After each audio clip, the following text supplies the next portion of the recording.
Okay, so picture this. Buckingham Palace, right? Not the pomp and ceremony you see on TV, but the real thing. Cold, drafty corridors, secrets reverberating through the stone, and a power struggle unfolding that could make Game of Thrones look like a child's tea party. It all began, as these things often do, with whispers about King Charles's health. Charles had been king for a relatively short time, still finding his footing, and then, bam, a health scare struck. Officially, it was chest pains and a need for absolute rest. Unofficially, the palace went into lockdown. Doctors remained tight-lipped. Advisors were shuffled around like cards in a rigged deck. And Queen Camilla? Well, Camilla went into overdrive. See, Camilla and William have always had a complicated relationship. Author Christopher Anderson reportedly said William tolerates her, while Camilla has always been somewhat wary of him. He is the future of the monarchy, the golden boy, and she, well, she's Camilla. She has always had to fight for her position, and this was no different. So, when Charles's health took a turn, Camilla didn't panic, at least not outwardly. Instead, she seized the reins. She took over Charles's schedule, controlled communications, and essentially transformed his study into her personal war room.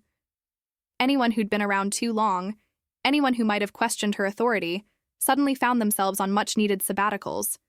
Replaced, of course, by people whose loyalty was unquestioned. William naturally was suspicious. He's no fool.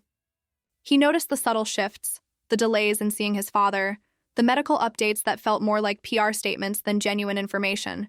He sensed something was being concealed, and his instincts told him Camilla was behind it. At first, he tried to remain composed, to gauge the situation, but the more he observed, the clearer it became. This wasn't about safeguarding Charles's health. This was about Camilla consolidating power. She was laying the groundwork for a regency, a temporary takeover while Charles was indisposed. But William knew that temporary could easily become permanent, especially with Camilla at the helm, and that's where things got truly intriguing. William wasn't just fighting for his birthright, for his future. He was fighting for the truth about his father's condition, for the integrity of the monarchy itself. The palace, his home, had become a treacherous labyrinth, and he was surrounded by enemies, or at least by people he couldn't trust. He had to tread carefully. One wrong move, and Camilla could twist it into proof of his ambition, his impatience. For now, patience was his only weapon. Then came the public declaration. Camilla, all grace and poise, assuring the nation of her unwavering commitment, her steady hand in the storm. It was a masterstroke. She positioned herself as the only one capable of leading, effectively sidelining William.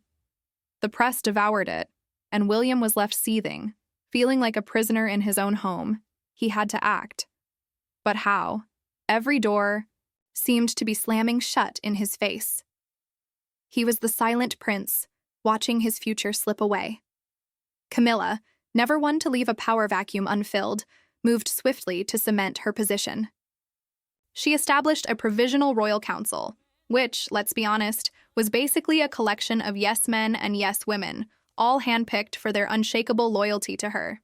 But the real kicker, she appointed her son, Tom Parker Bowles, as the representative of tradition. The audacity. This wasn't merely a ceremonial role. It gave Tom control over national events, royal charities, and, crucially, who could be seen with the royal family. Guess who suddenly found himself off the guest list? William saw right through it. This wasn't about tradition. It was about embedding Camilla's family into the very fabric of the monarchy. Her bloodline had suddenly become indispensable. His patience was running thin. He couldn't just stand by while the crown was being quietly, politely stolen from him. So, he went underground. He convened a secret meeting, a clandestine gathering of the ousted advisors, the ones who knew the palace inside and out, and whose loyalty to Charles remained unshaken. They met in a safe house, a location Charles himself had established years ago, just in case. It was like something straight out of a spy thriller. Their plan: invoke some obscure royal protocol, demand an urgent review of Charles's health, and essentially flip the entire chessboard. But palace walls have ears, and Camilla's were particularly keen. Almost immediately, the press was flooded with leaks. Whispers from anonymous senior palace advisors, all designed to tarnish William's reputation. Headlines blared, "Is Prince William exploiting his father's illness?" And sources claimed William was plotting to depose King Charles. It was ruthless. William was cornered. He couldn't defend himself without appearing to challenge his father, or rather Camilla posing as his father, which William was careful to avoid. He felt public opinion turning against him, like he was sinking in quicksand. Meanwhile, Camilla thrived in the spotlight, visiting hospitals, reading to children, all under the banner of dutifully shouldering the king's responsibilities. The contrast was stark: the saintly stepmother versus the disloyal son. The final blow came with a royal directive very firmly recommending that William be sidelined from public appearances. Not a ban, of course, just a familial suggestion. He was stripped of visibility, of influence. The palace had caged him, not with bars, but with silence. He was once again the silent prince. Camilla, meanwhile, celebrated. She believed she had won. William was isolated, powerless. But she had underestimated him. While everyone assumed he was licking his wounds, William was working harder than ever. Kensington Palace became his covert command center. He bypassed the compromised palace network and used old, secure channels to arrange a meeting with Charles's long-serving physician, a man constantly under pressure. The meeting was tense. William did not mince words. He spoke as a concerned son, and that sincerity cracked the doctor's defenses. The truth poured out. Charles was ill, yes, but not so frail as to justify total isolation. His weakness had been a carefully constructed illusion. The doctor revealed that Charles's medication had been deliberately restricted, not to heal him, but to keep him dazed and unfocused, and that the medical reports had been falsified. Charles had been made a prisoner in his own bedroom. William was furious. His mission was clear: expose a medical fraud. He pressed the doctor for the original records, but the man was terrified. Camilla had anticipated everything. Next, William turned to his most trusted advisor, a man who had once been Charles's right hand. Together, they hatched a plan to infiltrate the Royal Secretariat's office, the vault of the monarchy's confidential records. It was audacious, a break-in into the most secure files in the palace. William exploited the chaos caused by Camilla's recent security overhaul. But just as his advisor gained access, a horrifying truth emerged. The files were gone. All of them. Paper records vanished. Digital copies erased. Camilla hadn't just replaced advisors, she had suborned the head of the Royal Secretariat. The palace had become enemy territory. As the investigation faltered, a flicker of hope appeared. An old contact from the palace's tech team slipped William a cryptic message. A hidden link to an off-site server. Hours of painstaking work yielded a leaked security camera recording. Silent and methodical, it held the power to shake the kingdom. The footage showed Camilla, somber in mourning clothes, meeting the doctor in a secluded parlor. Her stance was dominant, almost bullying, as she presented him with documents to sign. A clear act of coercion, not discussion. This was the moment the doctor was forced into falsifying the king's medical files. William felt a surge of adrenaline, solid proof from within the palace walls. He prepared to act, but the hope was short-lived and brutal. Within an hour of finding the clip, the link vanished. The file was completely erased from the server. Someone was watching, had spotted the leak, and reacted with terrifying speed. The only evidence, gone. William's fists clenched as he stared at the empty screen. Either a mole existed within his inner circle, or Camilla had built a surveillance network so sophisticated it bordered on paranoia.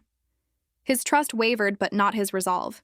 He could no longer rely on documents or videos. He had to shift tactics from defense to feigned surrender, outmaneuvering his adversary with cunning. The battle for control of the palace was lost. He had been beaten on his own turf. It was time to venture beyond the palace and uncover something Camilla couldn't touch, evidence that couldn't be erased. William's seeming retreat was a calculated feint. Inside the palace, Camilla's new team, drunk on victory, whispered that William had folded. They assumed the weight of public scorn and isolation had crushed the heir's will to resist. Camilla, sensing his silence, felt absolute triumph within her grasp. She noticeably relaxed her surveillance. Like a general confident of victory, she shifted from defending her position to orchestrating a coronation of her power. But unbeknownst to her, beneath the facade of retreat, William was sharpening his strategy.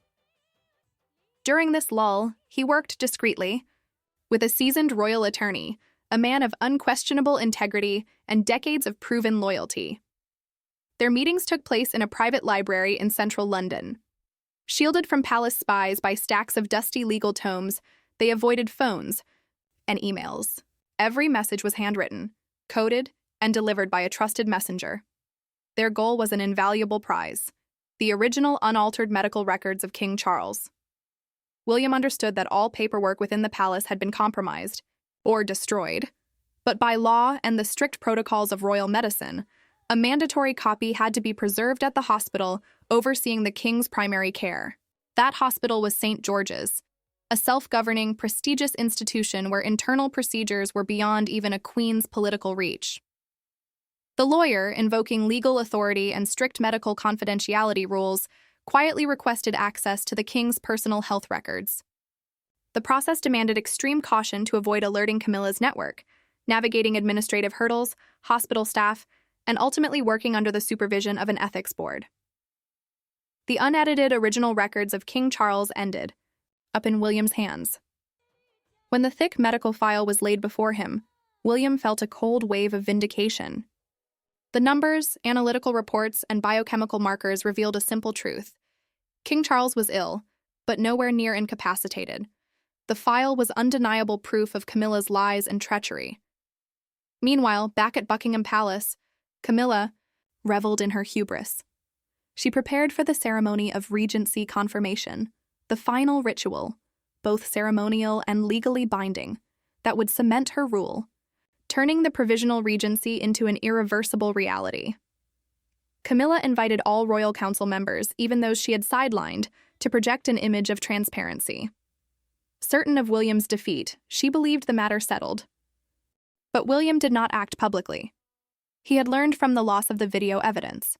Instead of a media spectacle, he quietly coordinated with the lawyer, delivering the authentic medical records from St. George's to a special committee within the Royal Council. This committee, composed of cautious senior members, held the rare duty of reviewing the monarch's capacity. William's move was a time bomb planted beneath the signing table. The ceremony unfolded beneath sparkling chandeliers and gentle music. Camilla appeared in a regal cream gown, radiating the majesty of a queen-to-be. She reached for the ceremonial quill, but at that moment the grand hall doors burst open. William entered. He wore no military regalia, just a simple dark suit, yet his presence carried more weight than any medal. Beside him stood the High Commissioner of the Royal Council, the figure of supreme ceremonial authority, his face stern and solemn. Without a word, the commissioner approached the ceremonial dais and placed a new stack of papers beside Camilla's documents. In a voice that echoed through the sudden silence of the room, he announced, "Ladies and gentlemen, the High Royal Council has received authoritative documents from an independent source. These documents directly contradict the previously submitted medical reports. We are compelled to urgently postpone the ceremony of regency confirmation to conduct verification." The palace seemed to shudder. The music stopped. Camilla, her hand still poised above the quill, regained her icy composure in an instant. She turned to William, her eyes like daggers. "This is a conspiracy," she declared, her voice cold but controlled. "A political plot by William's faction to sow chaos and destabilize the monarchy. You need not concern yourselves with these forged documents." The image of power she had so meticulously constructed began to crumble. Though she maintained her calm facade, the abrupt postponement planted a seed of doubt in the minds of every council member present. William had emerged from the shadows, and the showdown was now unavoidable.